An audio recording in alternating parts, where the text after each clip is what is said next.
माझ्या आजी सासूबाई की नाही खूप अट्टहासाने करंजी करायच्या बरं का. प्रत्येक वेळेस करंजी करताना त्या म्हणायच्या की करंजी ओठाने तुटली पाहिजे. तशी खातात ती दातानेच, पण त्यांचा सांगायचा उद्देश हाच असायचा की करंजी अगदी मऊ आणि खुसखुशीत झाली पाहिजे, तरच ती बाई सुगरण म्हणायची. त्यांचा तोच वारसा आजही आम्ही पुढे चालवतोय बरं का. तर करंजी कशी बनवायची ते बघूया. त्यासाठी मी इथे अर्धा किलो रवा व अर्धी वाटी तूप घेतलेला आहे. रवा व्यवस्थित चाळणीनं चाळून घ्यायचा, त्याच्यामध्ये चवीपुरतं मीठ घालायचं आणि अर्धी वाटी तूप घालून ते सगळे जिन्नस व्यवस्थित मिक्स करून घ्यायचं. अगदी त्याचा मुटका बनला पाहिजे त्या पद्धतीने. त्यानंतर त्याच्यामध्ये थोडं थोडं पाणी ॲड करायचं आणि त्याचा मऊसर असा आपल्याला गोळा मळायचा आहे. गोळा मळताना थोडासा सैलसरच मळायचा, कारण रवा भिजल्यानंतर फुलतो म्हणून.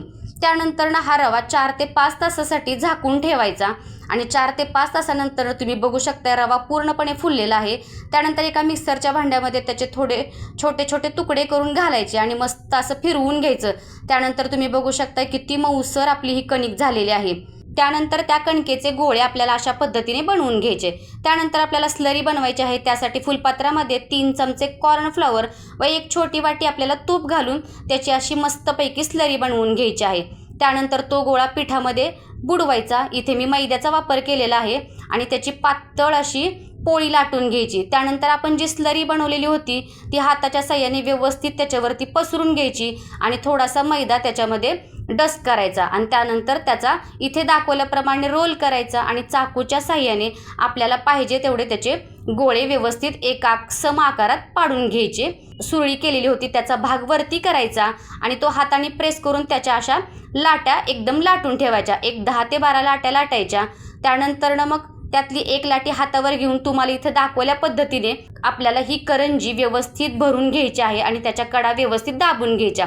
त्यानंतर फिरकीच्या साह्याने त्याला मस्त अशी डिझाईन काढून घ्यायची. बघा बरं किती छान आपली करंजी दिसते. अशा पद्धतीने सगळ्या करंज्या बनवून घ्यायच्या. त्यानंतर गॅसवरती कढई ठेवायची, तेल गरम करायला ठेवायचं.